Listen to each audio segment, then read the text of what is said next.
Усім прывітанне яшчэ раз, з вами по-ранейшаму Зміцер Лукашук. Працягваем абмяркоўваць падзею Беларусі і за яе межамі, і працягнем мы абмеркаванне з палітычным аглядальнікам, гісторыкам Александром Фридманам. Добрый день, спадар Александр. Добрый день, спадар Зміцер, вітаю. Спадар Александр, я пачну, можа быть, з навіны, якая буквально вось колькі там хвілінаў таму з'явілася. Навіна пра вызваленне чарговай партыі палітзняволеных. Вызваленне афіцыйна прымеркаванае вось да 3 ліпеня, да Дня незалежнасці. На волю выйшла выпушчаныя 32 вязні. Як это паведамляецца афіцыйна, асуджаныя там за палітычныя матывы 20 жанчын, 12 мужчынаў. Паводле інфармацыі вясны, прозвішчы не называюцца, але паводле інфармацыі вясны 28 з гэтых 32 чалавек гэта тыя людзі, якія былі ўнесены ў спіс палітвязняў, спіс вясны.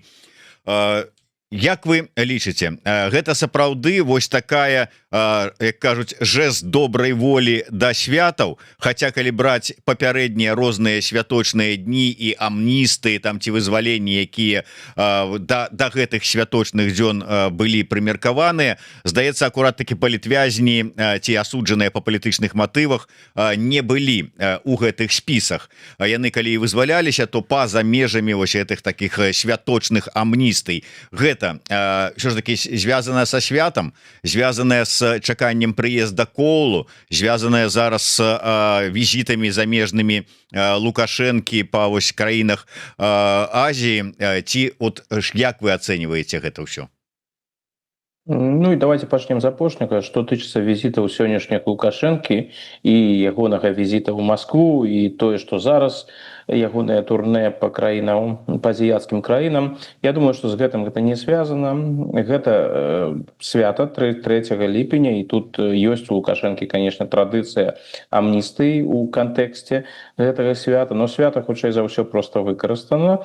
А галоўны момант, мне падаецца, ён палітычны, і гэта свайго кшталту сігнал і Злучаным Штатам, і еўрапейцам, што Лукашенко гатовы абмяркоўваць, Лукашенко гатовы вызваляць палітзняволеных, і тут пытанне ўжо ў тым, на якіх умовах можна дамовіцца. Вось яшчэ такая спроба, такого кшталту спроба актуалізаваць гэтую тэму, звярнуць на сябе ўвагу. І гэта Лукашенко зрабіў. Вось гэта, мне падаецца, ягоная галоўная матывацыя у сувязі з гэтай падзеяй. Калі ўсё ж таки казаць пра, можа быть, сігнал амерыканцам там ці еўрапейцам, тут атрымліваецца два такіх пасыла, ну дзесьці ўсё ж таки троху па розных накірунках і з рознымі магчымымі перспектывамі. Амерыканцы, то бок гэта што? Гэта падвышэнне ставак, ці там гатоўнасць, ці паказванне, што я гатовы працягнуць на фоне таго, што нібыта аслабла увага ці цікавасць амерыканцаў да гэтага трэку. Вот чаму амерыканцам гэты сігнал пасылаць? З майго пункта гледжання хутчэй за ўсё ж такі падвысіць увагу, што вось звярніце на мяне ўвагу, у мяне есть палітзняволеныя, я прынцыпова гатовы іх вызваляць, я вось нават раблю такія крокі, звязаныя з амністыяй, так што калі вы жадаеце, каб гэтыя людзі апынуліся на волі, давайте размаўляць. Вось гэта, мне падаецца, сапраўды ад Лукашэнкі сігнал, ну такі вельмі асцярожны сігнал. Ён жа там была выпушчана на волю вельмі абмежаваная колькасць. Вось, невялікая колькасць. Лукашенко для сябе дакладна ведае, што калі ён выпускае людзей на волю і спатрэбіцца павысіць колькасць палітзняволеных, гэта можа быць зроблена ў любы момант. То бок гэта такая спроба звярнуць на сябе ўвагу. Іншае, канешне, пытанне, ці ў сённяшніх умовах гэта сапраўды будзе адзначана. Ну, думаю, што будзе пэўная рэакцыя з боку Злучаных Штатаў. Чаму? Адпаведна, з боку Джона Коула, паколькі Джон Коул лічыць пытанне палітзняволеных адным з сваіх галоўных пытанняў. Тут і гуманітарны чыннік. Ну, я думаю, што калі вызваляюцца палітзняволеныя, ён гэта заўсёды падкрэслівае як сваё дасягненне.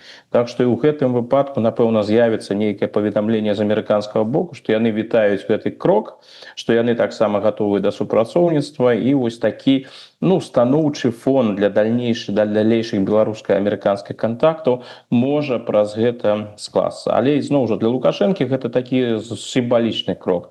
То бок мы робім амністыю ў гэтым кантэксце. Зараз мы зацікаўлены у далейшых кантактах з амерыканцамі, якія займаюцца пераважна гэтым напрамкам. І вось мы дасылаем амерыканцам адпаведны сігнал. Вось глядзіце, наколькі мы гатовы. Мы вось нават вызваляем зараз людзей без нейкіх дадатковых патрабаванняў.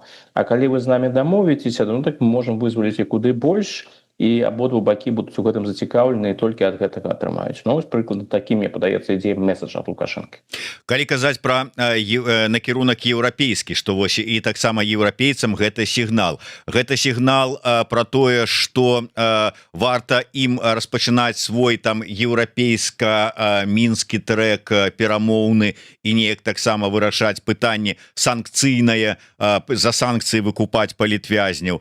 Ці гэта намёк на тое, что как бы тут у нас договорничок с Трампом, давайте-ка вы не перашкаджаеце нам далей пашыраць каб наш договорничок працаваў. Я маю на увазе найперш калійнае ўгнаенне і транзіт. Вот якая мэта еўрапейцам падаць на фоне того, что еўрапейцы працягваюць, ну, нібыта прытрымлівацца адназначнай прынцыповай пазіцыі датычна магчымых перамоваў і паслабленняў адносінаў з рэжымам.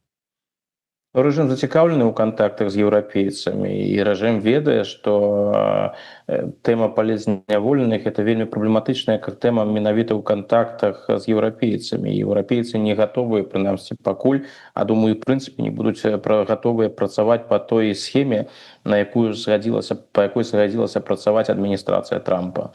Так што гэта такі сігнал, яшчэ раз усё ж такі з беларускага боку, ну давайте паспрабуем. Вось ёсць палітзняволеныя, мы прынцыпова готовы их вызваляць. Давайте дамаўляцца. Калі вы жадаеце, каб гэтыя людзі выйшлі на волю, ну так давайте, прапануйте нам нешта прыгожае, нешта прывабнае, і мы можам дамовіцца. Так што ў гэтым сэнсе і да амерыканцаў, і да еўрапейцаў гэта в прынцыпе аднолькавы сігнал. У мяне ёсць палітзняволеныя, вы жадаеце, каб яны выйшлі. Выйдуць яны альбо не выйдуць, залежыць ад мяне. Калі вы прапануеце мне нешта добрае, а я гатовы дамаўляцца, мы можам дамовіцца. Вось, але я не перабольшваў бы значэнне гэтага месседжа Лукашэнкі, бо заўсёды гэта ж можна падвесці пад свята. І напэўна, гэта таксама будзе зроблена беларускай дзяржаўнай прапагандай. Што нічога тут не адбылося, гэта цалкам гуманітарны жэст, і ў Беларусі сапраўды ёсць такая традыцыя вызваляць людзей перад вялікімі святамі. Ну, гэтым разам вось Лукашенко вызваліў гэтую колькасць людзей. Яны будуць падкрэсліваць, што нічога палітычнага ў гэтым няма, але той, хто ў гэтай тэме, хто працуе над гэтым, і амерыканцы, хто уважліва сочыць за гэтым еўрапейцы, яны гэты месседж Лукашэнкі зразумеюць. Іншая справа, наколькі будзе жаданне і ў амерыканскага, і ў еўрапейскага боку ісці на гэтыя перамовы, дасягаць нейкіх дамоўленасцяў з Лукашэнкам. І тут звязана гэта не толькі з тэмай палітзняволеных, гэта звязана з агульным кантэкстам, гэта звязана з магчымым уцягваннем Беларусі ў вайну, гэта звязана ў выпадку Злучаных Штатаў з эканамічнымі інтарэсамі. Так што тут усё куды больш глыбока. Но Лукашэнку важна яшчэ раз звярнуць на сябе ўвагу, і менавіта ў сённяшніх умовах, калі ў яго відаць не самы просты перыяд стасункаў з Расійскай Федэрацыяй, калі ёсць напружанасць з Украінай, яму нужна прадэманстраваць іншым буйным цэнтрам, буйным гульцам і еўрапейскаму, амерыканцам, што ён яшчэ, так бы мовіць, на арэне, і ён гатовы да супрацы. Ну а як ты гэта зробіш, як не вось з такім крокам з палітзняволеным? То бок вызваліў пэўную абмежаваную невялікую колькасць. Гэта то, гледзячы цынічна разглядаючы гэта з пункту гледжання Лукашэнкі, ну гэта тая колькасць людзей, якімі можна рызыкнуць, нават нічога не атрымаўшыся. Не атрымаецца там нейкім чынам паскорыць дыялог з амерыканцамі альбо вывесці дыялог з еўрапейцамі на новы ўзровень. Ну, добра, інвестыцыя не спрацавала. Ну, гэта невялікая колькасць, гэта можна пры жаданні навярстаць, і будзе ў цябе тая ж самая колькасць палітзняволеных. Так што гэта з пункту гледжання маленькі крок, для Лукашэнкі маленькі крок, дзе ён асабліва не рызыкуе. Проста паглядзець, якая будзе рэакцыя, ці нешта можна будзе з гэтага атрымаць.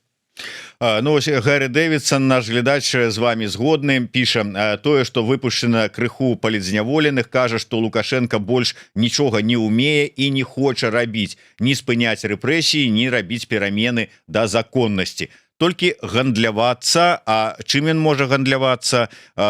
Толькі палітвязнямі. Ну а вы паглядзіце на гэтую сітуацыю з пункта гледжання Лукашэнкі. Калі у яго атрымліваецца і ў выпадку амерыканцаў, ну не тое, што атрымалася для амерыканцаў, там былі розныя прычыны, чаму амерыканцы пагадзіліся вось на ту формулу ўзаемаадносінаў, якая ёсць. Калі гэта працуе, калі ён вызваляе палітзняволеных і замест гэтага атрымлівае вызваленне ад пэўных санкцыяў, калі гэты механізм працуе, калі няма патрабаванняў з амерыканскага боку там наконт грунтоўных зменаў, ну што чакаюць ці амерыканцы чакаюць ад Лукашэнкі нейкіх свабодных выбараў у Беларусі?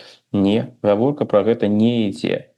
Таму з амерыканцамі гэта працуе, гэтая мадэль, прынамсі пакуль працавала, навошта ад яе адмаўляцца. Што тычыцца еўрапейцаў, то там справа цяжкая, бо еўрапейскі бок, у яго ёсць пэўны вопыт стасункаў, адмоўны вопыт стасункаў з Лукашэнкам. І ён вядомы, што можна, канешне, адмяніць санкцыі, атрымаць палітзняволеных, але гэта не той шлях, якім ты можаш дасягнуць нейкіх істотных, якасных зменаў у Беларусі. Таму еўрапейцы і кажуць, я думаю, што і гэтым разам не зменіцца, што яны вітаюць вызваленне палітзняволеных, гэта добра, кожны чалавек, які знаходзіцца зараз на волі, гэта пазітыўная, добрая навіна, але яны чакаюць ад Лукашэнкі карэнных зменаў. Адмова ад рэпрэсіўнай палітыкі, гэта што тычыцца ўнутранай палітыкі, курс на дэмакратызацыю, хаця б на нейкую лібералізацыю, на знешнепалітычным накірунку адмова ад супрацоўніцтва з Расіяй. То бок гэтыя ж патрабаванні вядомыя, і некаторыя з іх Лукашенка, што тычыцца знешняй палітыкі, ён і не можа выканаць пры ўсім жаданні, а думаю, жадання няма. А што тычыцца ўнутранай палітыкі, ну я не думаю, што ёсць такое жаданне, бо ёсць опыт 20-го году, і Лукашенко не толькі 20-го, ёсць вопыт першай паловы 50-х гадоў, калі ішоў такі, можа, і марудны, але ў прынцыпе быў курс на лібералізацыю, напэўна, за часы Лукашэнкі гэта былі самыя вольныя часы, ну і зноў жа тут трэба ўсё ў кантэксце бачыць, былі самыя вольныя часы за ўсе часы панавання Лукашэнкі. І чым гэта для Лукашэнкі скончылася? Скончылася 20-м годам. Я думаю, што гэта ягоны галоўны вопыт, што пайсці на нейкую лібералізацыю, дэмакратызацыю, паляпшэнне становішча ў галіне правоў чалавека, і можна атрымаць новы 20-й год. А я думаю, што Лукашенко ні ў якім разе не жадае атрымаць новы 20-й год. Таму я бы нейкую істотную, сур'ёзную лібералізацыю у эпоху Лукашенка я б выключыў бы, прынамсі на дадзены момант. Ну так, калі там троху сумна пажартаваць і перафразаваць самого ж Лукашенко цытату і сказаць, не ўсё толькі дрэннае звязанае з вядомым усім Эрыкам Хонекерам, пры ім жа, здаецца, Германіі гандлявалі палітвязнямі. Гэта мадэль была і раней, але з Хонекерам яна набыла сістэмны характар. Яна набыла сістэмны характар, і тут трэба што разумець. У заходняя Германія, калі яна пайшла на гэтыя здзелкі з ГДР-рускім рэжымам, там ніхто не меў асаблівых ілюзій, што грунтоўным чынам сітуацыя ў галіне правоў чалавека у ГДР зменіцца. Не. Просто гэта было вельмі важна для Федэратыўнай Рэспублікі ў сэнсе прапагандысцкім. Што я маю на ўвазе? Яны маглі паказаць, вось глядзіце, мы такія ўплывовыя, у нас ёсць магчымасці, у нас ёсць грошы, і мы адказная краіна, мы ў стане выкупіць тых людзей, якія знаходзяцца ў вельмі дрэнным стадзе ў ГДР, палітзняволеныя, іншыя. У нас ёсць магчымасці, мы гэта робім. А тое, што такім чынам ішла стабілізацыя рэжыма таго ж Хонекера ў 70-е і 80-е часы, што ГДРаўскія ўлады атрымлівалі адпаведныя грошы і адпаведныя новыя магчымасці, но гэта было пытанне другаснае. Гаворка ішла про тое, што вось глядзіце, мы можам сябе дазволіць гэтую гуманітарную палітыку, у нас ёсць уплыў, каб гэтую гуманітарную палітыку праводзіць. Такіх спадзяванняў на тое, што раптам сітуацыя з палізняволенымі грунтоўна зменіцца, іх не было. І насамрэч, калі паглядзець на вопыт Германскай дэмакратычнай рэспублікі, сітуацыя ў галіне правоў чалавека яна не змянілася. Наадварот, улады ГДР зразумелі для сябе: ага, а гэта ж магчымасць. А яны ж купляюць гэтых палізняволеных. Яны купляюць палізняволеных, а мы можам і розныя рэчы прапанаваць. Напрыклад, тое, што выкарыстоўваў рэжым Лукашенка, там праца зняволеных, беларускіх зняволеных у той жа дрэваапрацоўчай вобласці. І ўвогуле там же былі розныя замежныя прадпрыемствы, субпадрадчыкі і іншыя, якія карысталіся гэтай працоўнай сілай. Так такія ж рэчы былі і ў ГДР, напрыклад, той же канцэрн IKEA, ён шведскі канцэрн, які працаваў у Германскай дэмакратычнай рэспублікі, карыстаючыся гэтымі магчымасцямі. А потым былі іншыя прапановы. Напрыклад, у вас ёсць лекі.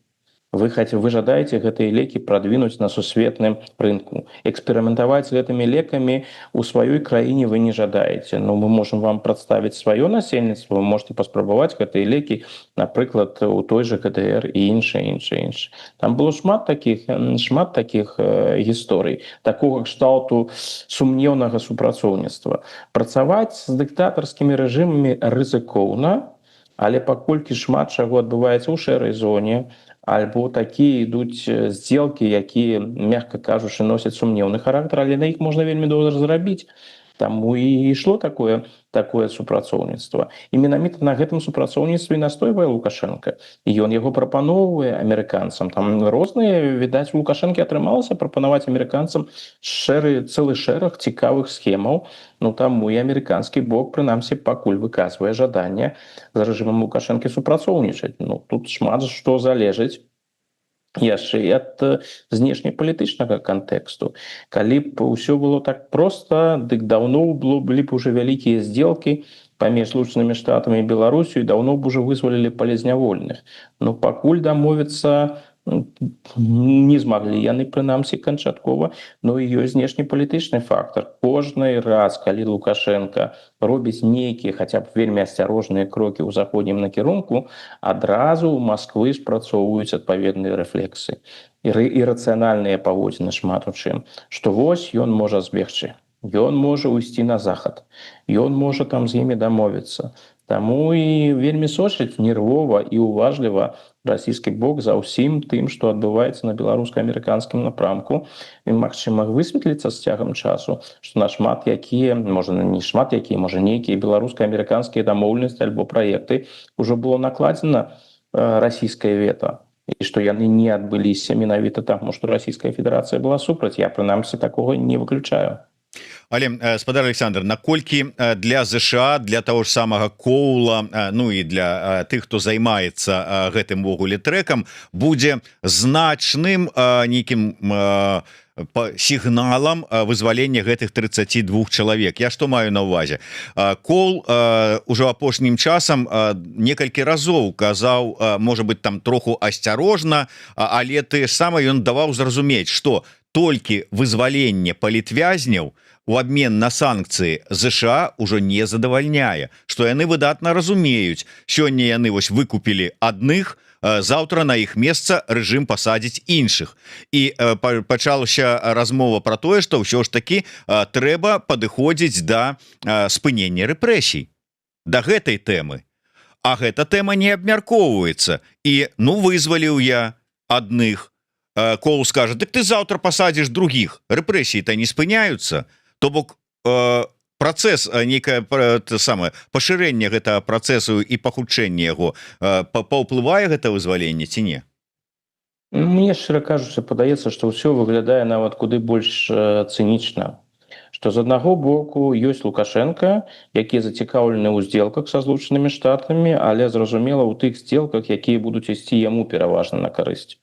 З свайго боку амерыканцы зацікаўлены ў тых здзелках, ад якіх будуць перш за ўсё выйграваць Злучаныя Штаты. Ну і адпаведна ёсць розныя магчымасці ціска. бо Лукашенко ў сделках з амерыканцамі зацікаўлены і напэўна нават куды больш зацікаўлены, чым самі амерыканцы. З пункту гледжання Злучаных Штатаў гэта ў пэўнай ступені цікавая еўрапейская краіна, але ізноў жа такой ужо велізарнай цікавасці да Беларусі у Злучаных Штатах не і напэўна не будзе. А вось магчымасцяў ціснуць на Лукашенка, калі ты хочаш з намі дамаўляцца, можам дамовіцца, нас цікавіць тое, і калі будуць сделкі заключацца на нашых умовах, тады можна заплюшчыць вочы на ўсё, што заўгодна. Можна заплюшчыць вочы на палізняволеных, можна заплюшчыць вочы на парушэнне правоў чалавека. А калі будуць дамоўленасці ісці і Лукашенко там будзе праяўляць не асаблівую зацікаўленасць, альбо будзе адстойваць тыя інтарэсы, якія не супадаюць з амерыканскімі, ну так чаму не? Можна нагадаць і пра іншыя праблемы, якія ёсць. Можна нагадаць пра рэпрэсіі, сказаць, што вось мы патрабуем насамрэч спынення рэпрэсіяў, каб Лукашенко ведаў сваё месца, каб ён ведаў, што можна і націснуць на яго і з іншымі пытаннямі. Чаму я так кажу? Ну, я не магу сябе патлумачыць, чаму Злучаныя Штаты менавіта ў выпадку Беларусі павінны зацікавіцца, так моцна зацікавіцца пытаннем дэмакратызацыі. Ну, яны не ставяць гэтага пытання нідзе ў свеце. Пакуль рэжым, які існуе, мае праамерыканскі характар, ідзе на супрацоўніцтва са Злучанымі Штатамі, робіць тое, што ў прынцыпе амерыканцаў задавальняе, ніхто там не ўздымае розныя непатрэбныя пытанні. Ну, паглядзіце на Венесуэлу, напрыклад. Ну, колькі ўжо прайшло месяцаў пасля таго, як быў звернуты Мадура. Пра што ішла гаворка першапачатковая? І пра тое, што нобелеўская лаўрэатка Мачада вернецца, і пра тое, што павінны адбыцца у Венесуэле прэзідэнцкія выбары. Ну, зараз гаворка ідзе раз-пораз, але не з боку амерыканцаў. А чаму не? Да таму, што тое, што робяць сённяшнія венесуэльскія ўрады, да, гэта фактычна... Не, там у розных напрамках іншая палітыка, курс, які задавальняе Злучаныя Штаты, но, в прынцыпе, дэмакратычным та сённяшні рэжым у Венесуэле назваць нельга. А што, Злучаныя Штаты патрабуюць там раптам новых выбараў? Альбо крытыкуюць парушэнні ў галіне правоў чалавека у Венесуэле, якія не ў такой колькасці, не ў такой ступені, як за Мадурам, але ўсё ж такі адбываюцца? Не, яны гэтага не робяць, бо палітыка венесуэльскіх уладаў іх задавальняе. Калі новыя іранскія ўлады будуць рабіць тое, што спадабаецца Трампу, ён таксама будзе казаць, што яны добрыя хлопцы, што ў іх там усё нармальна, усё спакойна. Ну а чаму інакш павінна быць з Лукашэнкам? Лукашэнку нагадваюць пра гэтыя тэмы з амерыканскага боку, каб ён ведаў, што вось калі ты будзеш рабіць то, што нам спадабаецца і нас будзе задавальняць, мы можам і заплюшчыць вочы на розныя рэчы. Што тычыцца вызвалення палітвязняў, ну, мне падаецца, у Трампа ёсць такі асабісты пунктик, яму гэта падабаецца, вось, прадстаўляць сябе як чалавека, які вызваляе людзей. Таму гэта адзначалася і ў выпадку Венесуэлы, калі там вызвалілі пэўную колькасць палізняволеных.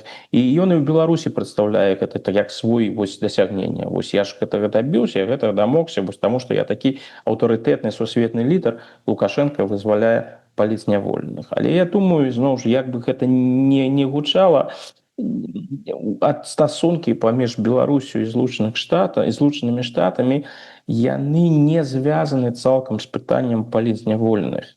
Амерыканцы прыйшлі на гэты напрамак не для таго, і перш за ўсё не для таго, каб вызваліць людзей.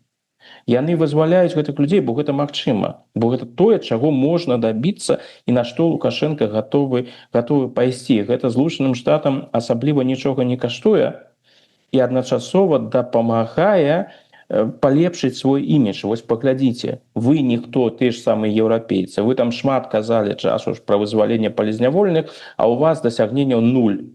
А вось прыйшоў прэзідэнт Трамп і адразу атрымліваецца вызваляць людзей. Вось, я думаю, у гэтым справа. Так што з сённяшняй амерыканскай адміністрацыі я бы паляпшэнне становішча ў галіне правоў чалавека ў Беларусі не звязваў. Ну, можа быць, тым не менш, бачце, такое адчуванне, што розныя гульцы геапалітычныя спрабуюць нейкім чынам у сваіх інтарэсах разыграць беларускую карту. Тут з украінскага боку тыя ж самыя так званы ультыматум Зеленскага, зараз вось заявы Сырскага, што працягваюцца ўсе вот гэтыя праблемы. Потым з расійскага боку і гэтыя учорашнія заявы там Z-каналаў про тое, што праз тэрыторыю Магілёўскай обласці Беларусі на Расію з Украіны лятуць украінскія беспілотнікі. То бок таксама нейкі ціск, штосьці там заявы еўрапейскіх палітыкаў. Кітай свой цікавасць сваю праяўляе, але беларускі інтарэс тут вот ўсё ж таки дзе і як, ці атрымліваецца неяк выслізнуць і на сваім застацца? Ну, з майго пункта гледжання ёсць такі галоўны беларускі інтарэс, ён звязаны з тым, каб вайна не перакінулася на Беларусь, каб Беларусь не стала эпіцэнтрам гэтай вайны, каб баявыя дзеянні на Беларусі, на тэрыторыі Беларусі не ішлі, каб беларуская армія, беларускія вайскоўцы не выкарыстоўваліся ў гэтай вайне. Гэта, як мне падаецца, галоўны інтарэс на дадзены момант. Так атрымалася, што інтарэсы ў гэтым сэнсе у Лукашенко такое бывае, што інтарэсы ягонага ўласнага рэжыма і вось гэты інтарэс Беларусі, асабліва з перспектывы на будучыню, яны зараз супадаюць. Лукашенко разумее, што калі вайна перакінецца на тэрыторыю Беларусі, гэта дрэнна для стабільнасці ягонага рэжыма. Так што ён робіць усё магчымае, як мне падаецца, каб гэтага не адбылося, прыкладае намаганні. Іншая справа, што ён стварыў такія знешнія палітычныя умовы, ён стварыў такую залежнасць Беларусі ад Расіі палітычна, эканамічна, культурна, што гэтыя пытанні, ці будзе Беларусь у рэшце-рэшт выкарыстана ў вайне, гэта не тое пытанне, у якім яму належыць апошняе слова. Зараз, што мы назіралі апошнімі тыднямі, ён імкнуўся да дээскалацыі на ўкраінскім напрамку і выглядае так, што пэўныя дасягненні ёсць. Так ці інакш апошнімі днямі не было жорсткіх заяваў Зеленскага. Магчыма, сітуацыя зменіцца у любы момант, яна можа змяніцца, але пакуль украінскі бок хутчэй назірае. Што тычыцца спадара Сырскага, то там таксама была вельмі цікавае слова. З аднаго боку ён узгадаў Беларусь, але вось той магчымы сцэнарый агрэсіі супраць Украіны, які ён абазначыў, ён ўсё ж такі ішоў не праз Беларусь, а праз Бранскую вобласць. І так тут можна ўжо інтэрпрэтаваць як заўгодна. Альбо Расія ўсё ж такі адмовілася ад таго, каб на дадзены момант актыўна выкарыстоўваць Беларусь, хаця там была згадана гэта гісторыя з рэтрансляторам. З другога боку, магчыма, што і у Лукашэнкі нешта атрымалася у яго з размовам з Пуцінам. Тут же, думаю, што з 22-го года ідзе прыкладна адна і тая ж сітуацыя. Расія разглядае магчымасці выкарыстання Беларусі, а Лукашенко імкнецца расіянам патлумачыць, што рызыкаў і праблемаў, звязаных з выкарыстаннем Беларусі, можа быць куды больш, чым пазітыўных момантаў для Расіі.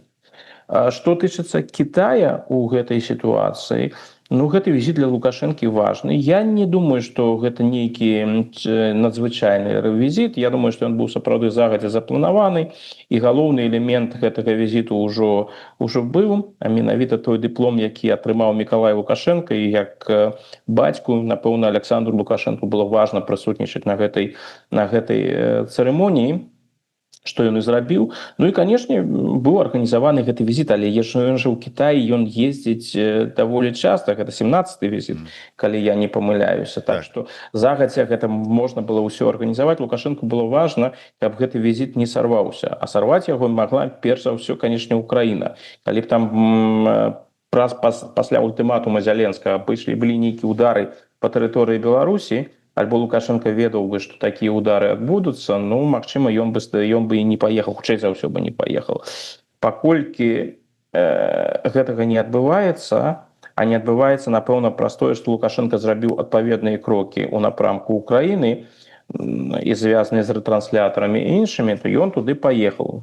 Нават, можа, не ведаю, цяжка адказаць, немагчыма адказаць на гэтае пытанне, ці ў яго былі дамоўленасці з Расіяй, ці ён адключыў гэтыя ретранслятары насамрэч, параіўшыся альбо атрымаўшы згоду Расіі, альбо ён пайшоў на суперак Расіі, рызыкнуў, ну так ці інакш, зроблена гэта было паводле украінскага боку. Ну а зараз у Кітаі Лукашенко вельмі важна было заручыцца падтрымкай кітайскай. І словы, патрэбныя словы, якія тычацца незалежнасці, суверэнітэту, тэрытарыяльнай цэласнасці, гэтыя словы яны у Кітаі прагучалі.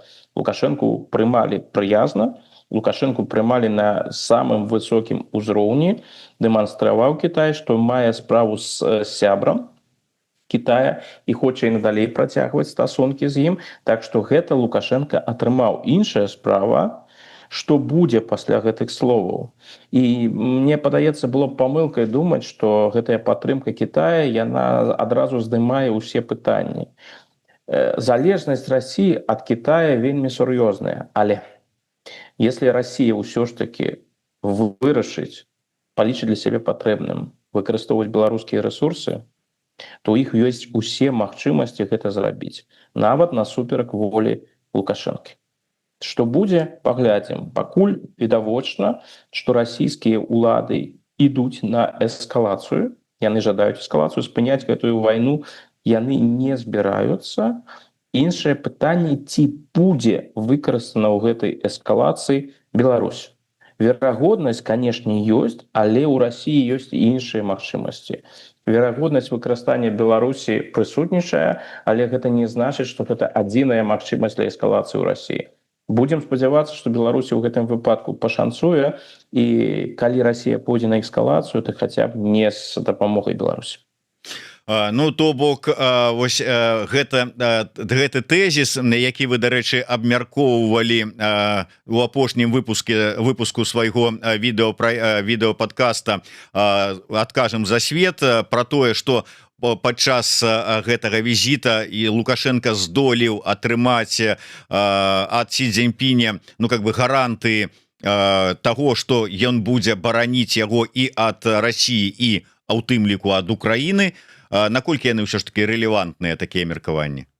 Ну, гэта інтэрпрэтацыі, якія былі ў Кітаі, у кітайскай прэсе сустракаліся менавіта такія ацэнкі. Напрыклад, выданне South China Morning Post, калі не памятаю, так яно называецца, з Гонконгу, яны выказалі такое меркаванне, што гэтыя словы трэба расцэньваць. Яны проста вельмі аднабока былі спачатку то, што прагучала Сі Цзіньпіня, гэта ўспрымалася досыць аднабока, нібыта ён абараняе Лукашэнку толькі ад Расіі.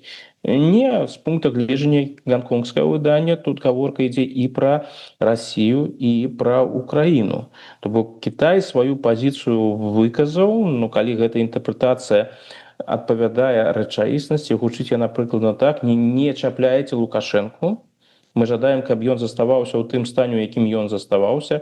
Адны перастаньце пагражаць яму вайной, маецца на ўвазе Украіна, альбо атакамі на ягонай тэрыторыі, а іншым хопіць яго ўцягваць вайну. Гэта, так бы мовіць, месседж для Расіі. Для Лукашэнкі гэта выдатна, потому што Лукашенко на той выпадак, калі будзе працягвацца вайна, ён хацеў бы захаваць, прынамсі, гэтый статус-кво.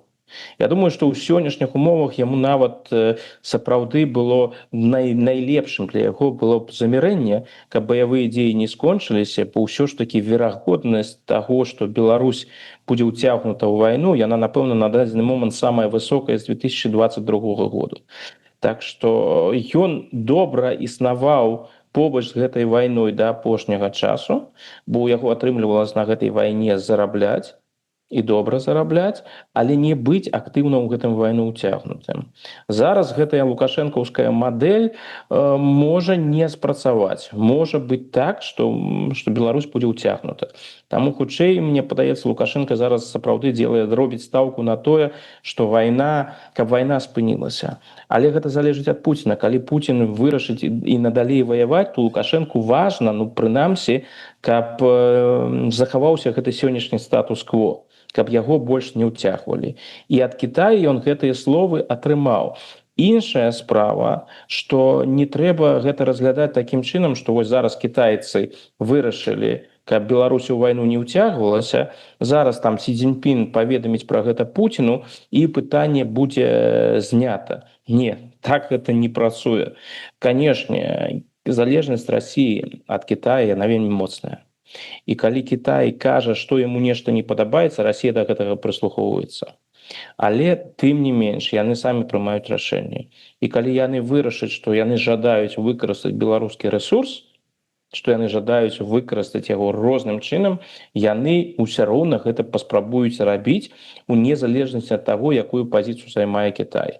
Але тое, што Лукашенко прынамсі гэтых словаў дамогся, гэта ўжо плюс для яго. Іншая справа, ці гэта просто такая дыпламатычная формула і словы, якія не будуць мець наступстваў, альбо ўсё ж таки Кітай будзе прасоўваць гэтую пазіцыю у сваіх кантактах з Расійскай Федэрацыяй. Чаму гэта важны момант? Апошняга часу пазіцыя Китая ў дачыненні да Беларусі была, прыкладна такая: мы ведаем пра асаблівыя стасункі паміж Мінскам і Масквой, і мы працуем на гэтым напрамку вельмі асцярожна, каб расійскі бок для сябе не палічыў, што мы імкнемся зрабіць нешта насупраць расійскім інтарэсам, бо яны ж ведаюць у Китае, як успрымае Расія прасоўванне таго ж захаду, да і Китая на постсавецкай прасторы. Таму і кантакты з Лукашенком яны былі, але заўсёды ён разглядаўся як свайго кшталту дадатак да Масквы. Зараз Лукашенко відавочна імкнецца, ён не першы раз, ён уже даўно імкнецца выйсці з гэтага крыла Масквы. І зараз, напэўна, на вербальным узроўні, на ўзроўні словаў у яго атрымалася. А як будзе Расія на гэта рэагаваць, паглядзім. Калі ўсё ж таки просто паназіраць за Z-супольнасцю, як яны адрэагавалі на гэты візіт Лукашэнкі ў Пекін, і то, як ён там сябе паводзіць, якія ён заявы робіць, ім гэта асабліва не спадабалася, зусім не спадабалася.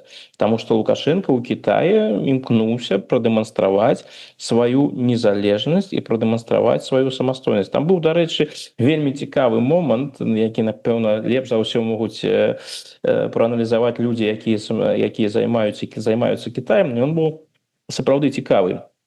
Калі Сі Цзіньпін раптам запытаўся ў Лукашэнкі, ці ён з Мінска прыляцеў, і Лукашэнку прыйшлося сказаць, што прыляцеў ён усё ж такі не з Мінску, а прыляцеў з Валдая. Гэта гучала сапраўды дзіўна. Я не думаю, што Сі Цзіньпін не ведаў пра тое, адкуль сапраўды прыляцеў Лукашенко, і таму гэта проста цікава, навошта ён вырашыў у Лукашэнкі гэта спытацца. Навошта ён вырашыў актуалізаваць гэтую тэму залежнасці фактычна Мінска ад Масквы у гэтым кантэксце. Але Пуціна было падчас гэтых кантактаў, прынамсі з таго, што мы бачылі, таго, што нам паказвалі, а паказвае беларускі дзяржаўны бок, Пуціна там было немат. Былі розныя у Лукашэнкі замежныя візіты, дзе ён прадстаўляў сябе кшталту прадстаўніком саюзнай дзяржавы. Я са сваім старэйшым братам Пуцінам. А у Кітаі Пуціна было мала. Там Лукашенко імкнуўся. Лукашенко там не жадаў быць усяго лишь малодшым братам.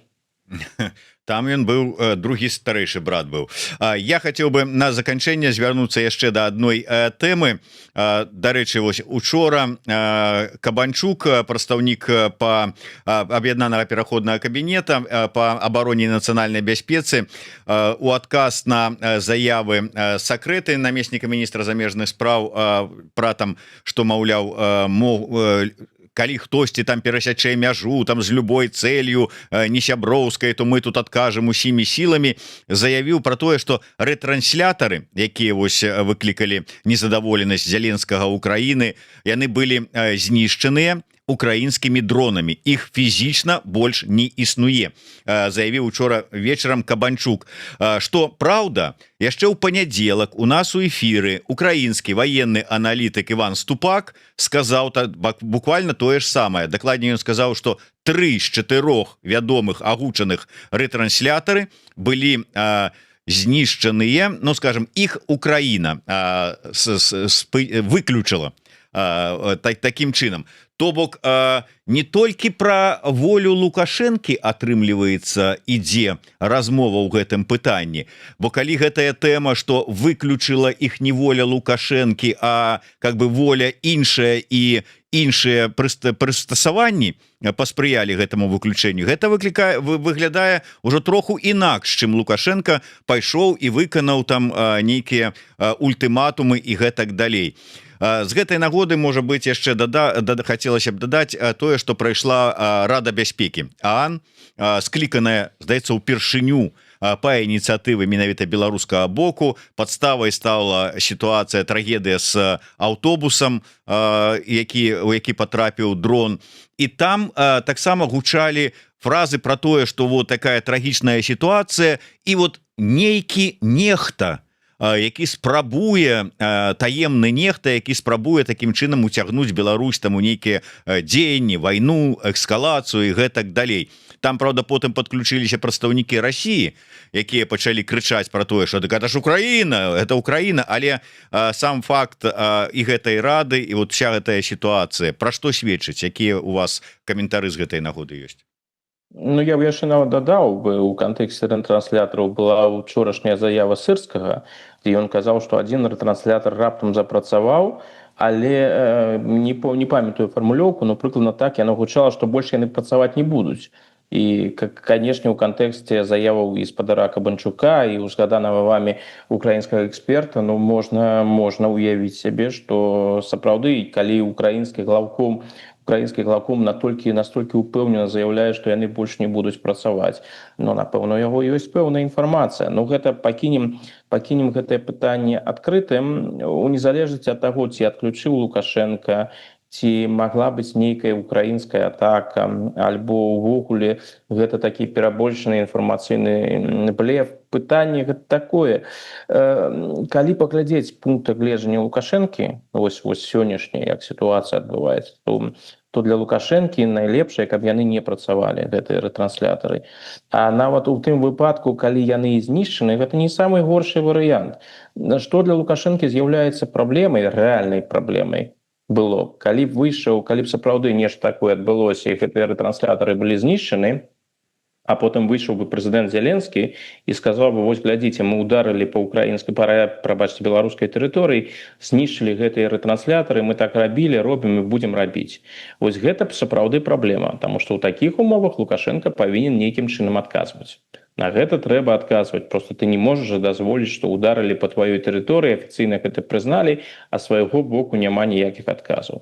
Так што калі б усё прайшло больш-менш ціха, і гэтае пытанне, такое непрыемнае пытанне просто было б знята, для Лукашэнкі гэта не самы дрэнны варыянт. Што тычыцца паводзінаў беларускіх дыпламатаў, ну, яны ж у пэўнай ступені залежныя, яны ведаюць, што ад іх чакае Расія. Таму яны ствараюць адпаведныя інфармацыйныя поводы, робяць адпаведныя заявы. Тут жа трэба прадэманстраваць лаяльнасць Расіі, бо калі ты гэта не зробіш, у Расіі адразу ўзнікне пытанне, а чаму яны маўчаць? А што яны там такое робяць? Для Расіі нават было вельмі важна падкрэсліць, што Лукашенко не перадаваў ніякіх пасланняў ад Зеленскага. Нават гэта было зроблена ў такім сэнсе, нібыта, калі б ён гэта зрабіў, а можа і зрабіў нарэшце, хто яго ведае, што гэта свайго кшталту здрада. І гэта вельмі цікавы момант, бо калі там той жа Роман Абрамович нешта перадае, то гэта не здрада, то гэта пасярэднічества. Пасярэднік свайго кшталту. А калі гэта робіць Лукашенко, так чаму так гэта адразу здрада? Наадварот, з пункта гледжання афіцыйнай прапаганды гэта быў бы шанец падкрэсліць, вось глядзіце, мы ўсё ж такі ў пэўным сэнсе ў перамоўчым працэсе і пэўную ролю адыгрываем. Ну, яны палічылі патрэбным далучыцца да гэтага расійскага наратыву. Тое ж самае было і ў ААН. Яны гэты інфармацыйны повод стварылі, падставу стварылі, сказалі тое, што ў прынцыпе адпавядае расійскім інтарэсам, але ёсць вельмі важная задача зараз, і над ёй працуюць беларускія дыпламаты, як крытыкаваць Украіну так, каб можна было прадэманстраваць сваю антыукраінскую пазіцыю, але не справакаваць украінскі бок на адмоўныя крокі. Таму рыторыка, яна як бы і жорсткая, на першы погляд, але насамрэч нічога там такога няма, і калі параўнаць з Расіяй, то выглядае так, што куды больш мяккая. Дзякую вялікі, развітваемся на сёння са спадаром Александром. Нагадываю яшчэ раз пра YouTube канал спадара Александра. Адкажем за свет, заходзьце, подписывайтеся, не забываюся подписываться на YouTube канал Еврорады. Ставьте падабайкі і там націскайце на званочак і расшэрвайце, калі для вас гэта бяспечна. Да сустрэчы, жыве Беларусь. Жыве.